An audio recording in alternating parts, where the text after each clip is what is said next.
boa noite. Quarta-feira, 1º de fevereiro. Veja agora os principais destaques da edição de hoje. Deputados estaduais, federais e senador do Rio Grande do Norte tomam posse. Trabalhadores da saúde paralisam atividades e cobram pagamento de plantões ao governo. Secretaria do Estado de Saúde Pública amplia leitos de UTI neonatal no RN. E dando sequência à nossa série de entrevistas sobre o golpe militar de 64 e a importância da democracia, vamos começar hoje com o professor de História para entender melhor como foi esse período ditatorial. Agora são 18h30, o TV Notícias está no ar.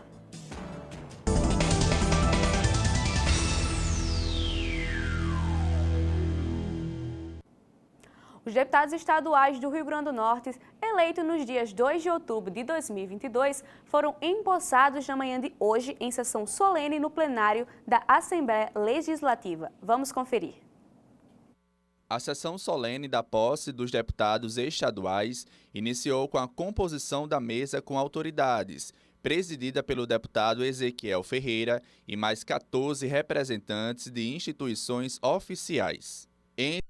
Empossados estiveram o decano da Casa, o deputado José Dias, além de 33% terem seu mandato renovado e 8 parlamentares em primeiro mandato. Os novatos na legislatura são Adjuto Dias, do MDB, Divaneide Basílio, do PT, Ivanilson Oliveira, do União Brasil, Luiz Eduardo, do SD, Neilton Diógenes, do PL, Taveira Júnior, do União Brasil, Terezinha Maia, do PL, e Dr. Querginaldo Jacome, do PSDB.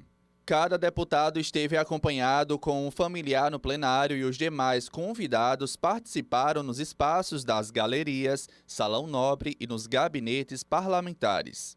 A legislatura dos deputados estaduais do Rio Grande do Norte empossados são de 2023 a 2027.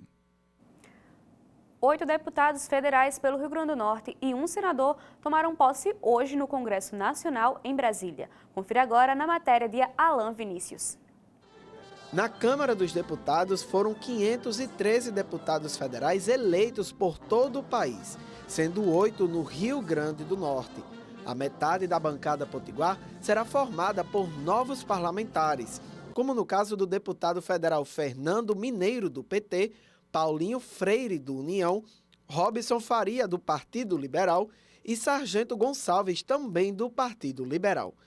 Já os outros 4 deputados garantiram a reeleição, como Benes Leocádio, do Partido União, General Girão, do Partido Liberal, João Maia, também do Partido Liberal, e Natália Bonavides, do Partido dos Trabalhadores. Já no Senado, Rogério Marinho, do Partido Liberal, entra para representar o Rio Grande do Norte com os senadores Stevenson Valentim, do Podemos, e Zenaide Maia, do PSD, eleitos em 2018 para um mandato de 8 anos. Além de assumir uma cadeira no Senado, potiguar Rogério Marinho disputa a presidência da Casa contra o atual senador Rodrigo Pacheco, do PSD de Minas Gerais. Atualmente, o senador conta com os apoios do Partido Liberal, Progressista e Republicanos. E ainda falando da eleição, o Senado Federal definiu agora há pouco quem vai presidir a mesa diretora do biênio de 2023 a 2024. O mineiro Rodrigo Pacheco foi reeleito por 49 votos. O potiguar Rogério Marinho, que concorreu ao pleito, obteve 32 votos. Nas matérias anteriores, vimos como é a movimentação do processo democrático. O povo elege seus governantes e eles tomam posse e devem honrar cada voto, trazendo benefícios para o país. Mas o Brasil passou por uma escura durante 21 anos, onde tudo isso não existia e quem comandava eram os militares. Ontem, entrevistamos um professor de Direito e vimos que qualquer pessoa que pede intervenção militar e fechamento do STF comete um crime contra a democracia. Hoje nós vamos entender um pouco mais como foi o período da ditadura militar no Brasil, quando as pessoas não tinham liberdade de criticar um governo, não tinham direito de eleger seus governantes do poder executivo, as escolas públicas e particulares também eram censuradas, além de muitas mortes provocadas pelos militares.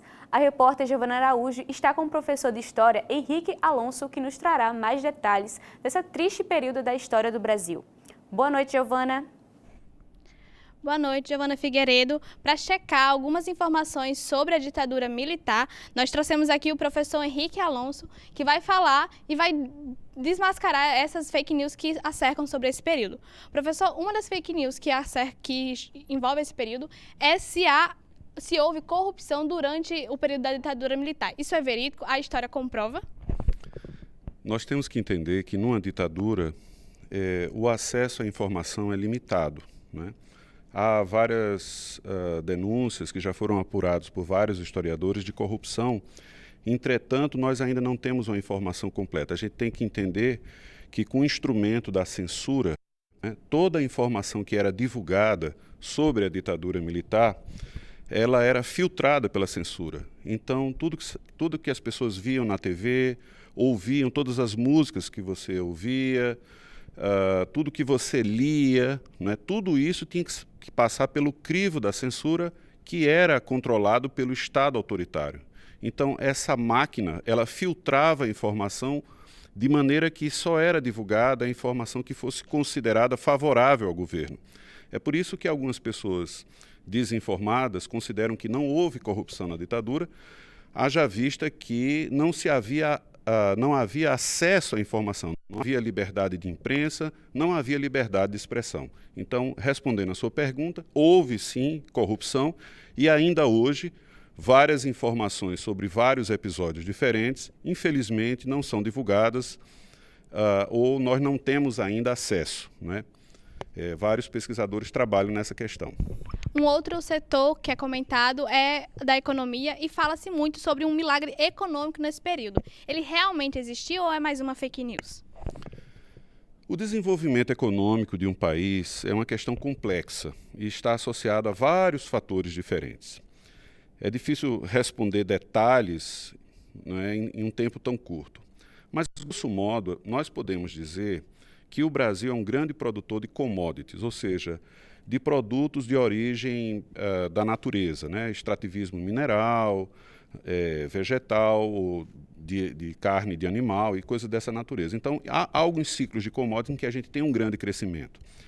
No caso da ditadura, nós tivemos um período de crescimento econômico. A questão específica que foi um problema naquele período é que não necessariamente quando há o crescimento da economia, toda a população usufrui desse crescimento. Então, uma coisa é a economia crescer e outra coisa é os frutos desse crescimento serem desfrutados, não é, por toda a sociedade. Então, você tinha uma frase de um economista famoso que dizia, olha, vamos fazer o bolo crescer para depois dividir o bolo. Então, em alguns momentos, sim, o bolo cresceu, mas o pessoal comeu o bolo e a maioria da população brasileira não pôde desfrutar desse crescimento. Então, há vários períodos na história brasileira em que nós experimentamos isso. Um grande crescimento econômico, mas a população não usufrui desse crescimento porque ele fica muito concentrado numa parcela muito pequena. Durante o século XX, pelo menos até a década de 1980, por incrível que pareça, o Brasil foi o país que experimentou o maior crescimento econômico no século, né? Pelo menos até a década de 80. Mas isso não se traduziu, não é, na distribuição desse crescimento com toda a população. Então, um grande problema econômico é não só crescer, mas crescer distribuindo, digamos assim, a riqueza para toda a população. E isso não ocorreu durante a ditadura. E quanto à segurança, os militares mantiveram isso ou é mais uma fake news que não houve segurança? De novo, a questão de segurança é uma questão bastante ampla, não é? A segurança está associada a vários fatores. Um dos mais importantes no mundo contemporâneo é a sensação de segurança, não é? Então, hoje nós temos, com a volta da imprensa livre, você tem vários canais, não é o caso da TVU, não é? Que são especializados em notícias de crimes e coisas dessa natureza. Mesmo essa informação durante a ditadura era controlada, né? E não só essa informação sobre a segurança era controlada, como também o acesso à segurança pública era controlado, porque numa ditadura não estão disponíveis para a população os instrumentos, inclusive os instrumentos jurídicos que nos garantem segurança. Se você ampliar a noção de segurança, não só para a segurança física, mas para uma segurança que atinge alguns aspectos da saúde, por exemplo, a segurança de poder estudar o que você quer, né, de poder ler o que você quer, de poder ver o canal que você quiser, né, de poder estudar o que você quiser, não havia a disponibilidade dessa segurança, né? E, de maneira geral, as questões da segurança pública são submetidas a um controle ideológico, o que faz com que diversos grupos da sociedade sejam perseguidos pela ação do Estado, né?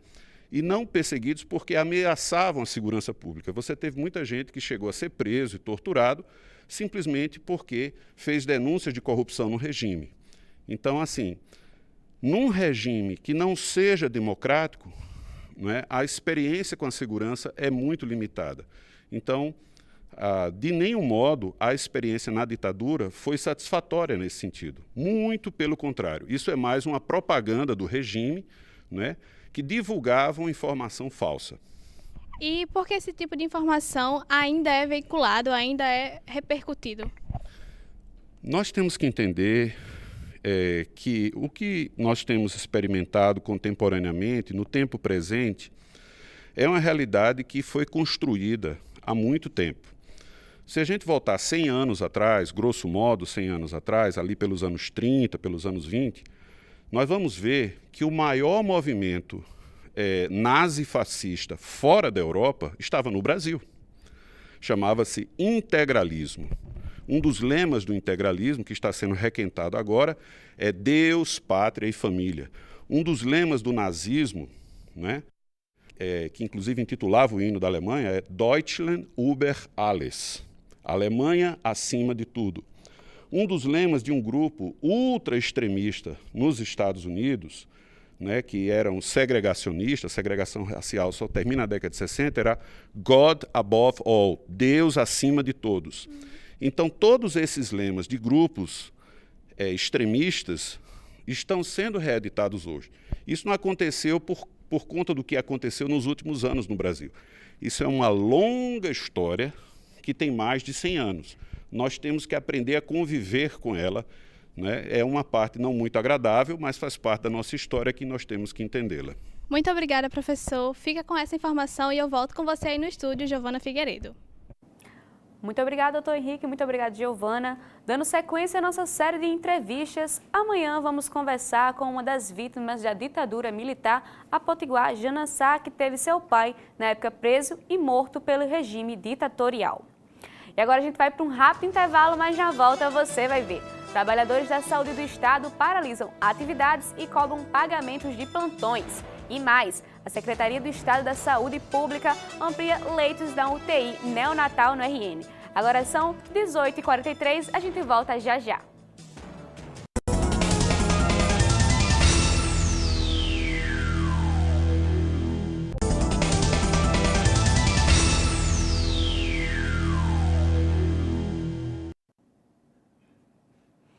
Estamos de volta, gente. E na manhã de hoje, servidores da saúde se reuniram na frente do Hospital Valfredo Gugel para reivindicar o pagamento dos plantões referente a eles de dezembro de 2022. Vamos conferir mais informações com a repórter Laísa Beatriz. Os pagamentos dos plantões referentes ao mês de dezembro ainda não foram pagos e os servidores da saúde a nível estadual realizaram paralisações. Aqui em Natal, na manhã de hoje, a primeira concentração aconteceu em frente ao Hospital Valfredo Gugel e pela tarde ocorreu em frente à governadoria. Vamos conferir agora a fala da coordenadora do Sindisaúde e imagens do ato. É um absurdo, é uma vergonha, porque a gente se submete a trabalhar além da nossa carga horária, porque o salário não dá para garantir a nossa sobrevivência. Por isso que a gente tira plantão extra, plantão a mais. Nós queremos o retorno do pagamento do plantão eventual no contra-cheque. Dentro do mês é trabalhado. E queremos imediatamente o pagamento do plantão eventual de dezembro. Eu quero 30 horas e ganhar bem. Eu quero ter vida. Eu quero ter direito a lazer. direito à saúde, certo? Que meu filho tem direito à educação. E para isso eu tenho que ter uma boa remuneração. E para isso eu tenho que lutar contra esse povo que está aí. Eventual no contra-cheque, sim. Governadora, não faz assim. Eventual no contra-cheque, sim. Segundo o Sindisaúde, uma comissão conseguiu conversar com o governo e apresentar as pautas de reivindicações dos trabalhadores. Em retorno, o governo remarcou uma reunião para o próximo dia 9 de fevereiro. Laísa Beatriz, para o TVU Notícias.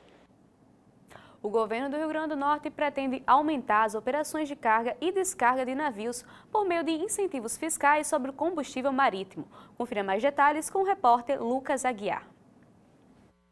A missão empresarial e estratégica do governo do Rio Grande do Norte foi anunciada na última terça-feira pela governadora Fátima Bezerra.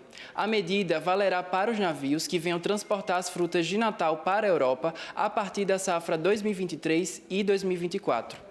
A iniciativa, apresentada em audiência com produtores e exportadores de frutas, SEBRAE, FAERN e sindicatos ligados a atividades portuárias, tem o objetivo de possibilitar o aumento da competitividade das nossas frutas no mercado europeu, além de trabalho e oportunidades no RN. Com a missão, aliada ao incentivo fiscal, o combustível marítimo deve ficar cerca de 30% mais barato e atrairá empresas de navegação para o Porto de Natal. O Rio Grande do Norte é hoje o maior exportador de frutas do Brasil. Porém, segundo os produtores e exportadores de frutas presentes na audiência com a governadora Fátima Bezerra, ao longo dos últimos 4 anos, a Codern não conseguiu viabilizar novas companhias e hoje, cerca de 60% das nossas frutas são exportadas pelos portos do Ceará.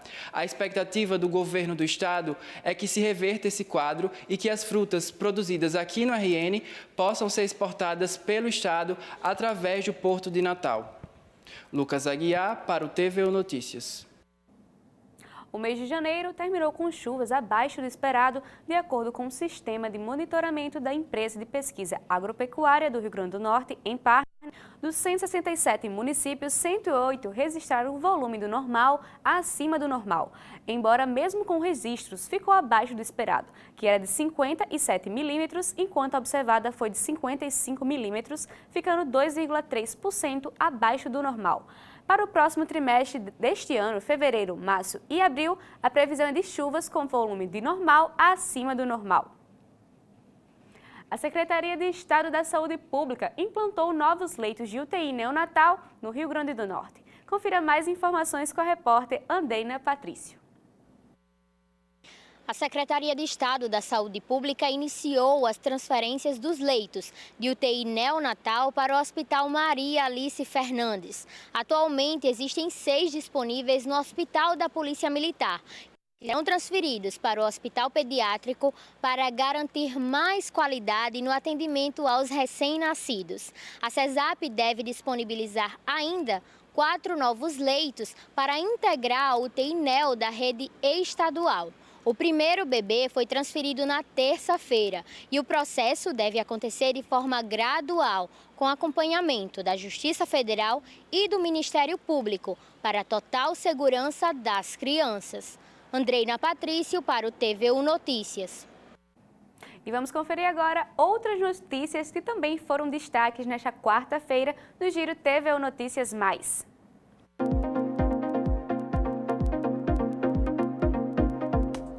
A Receita Federal pagou nesta terça-feira o lote residual de restituição do Imposto de Renda Pessoa Física de janeiro de 2022. Tiveram direito cerca de 36.565 contribuintes. A maior parte destinada a idosos com idade de 60 e 79 anos. Para saber se a restituição está disponível, a orientação é acessar a página da Receita na internet, clicar em Meu Imposto de Renda e em seguida em Consultar a restituição. O pagamento da restituição é realizado na conta bancária informada na declaração do Imposto de Renda. Se por algum motivo o crédito não for realizado, os valores deverão ficar disponíveis para resgate por até 1 ano no Banco do Brasil. A segunda edição do evento internacional Natal Bioinformatics Forum promovido pelo Centro Multiusuário de Bioinformática do Instituto Metrópole Digital IMD da UFRN, abriu suas inscrições. O evento é voltado para pesquisadores, acadêmicos e entusiastas em biotecnologia. O encontro terá como tema Bioinformática em um mundo pós-pandêmico e está previsto para acontecer nos dias 29 a 31 de março. A programação prevê palestras, painéis, apresentação de pôsteres e fóruns para fomentar discussões sobre bioinformática no contexto atual e perspectivas sobre um futuro desse campo na ciência. Já é confirmada a participação de 17 palestrantes nacionais e internacionais. As inscrições seguem até o dia 19 de março por meio do cadastro online. Toda a programação acontecerá no Hotel Golden Tulip, em Ponta Negra. O CineRN está oferecendo 250 vagas de emprego para os municípios de Natal, Mossoró, Novos e Açu. Os interessados devem se cadastrar via internet, no portal Emprega Brasil, do Ministério do Trabalho e Emprego, ou nos aplicativos do Cine Fácil e Carteira de Trabalho Digital, disponíveis para Android e iOS. As vagas para pessoas com deficiência são uma parceria da Subsecretaria do Trabalho das Setas com a Coordenadoria do Programa de Defesa dos Direitos das Pessoas com Deficiência da Secretaria de Estado das Mulheres, da Juventude, da Igualdade Racial e dos Direitos Humanos. Os interessados também podem entrar em contato com a Cine para tirar suas dúvidas pelo telefone 3190 0783 e o número 3190 0788. O atendimento é de segunda a sextas, das 7h30 às 1h30, na unidade matriz em Candelária.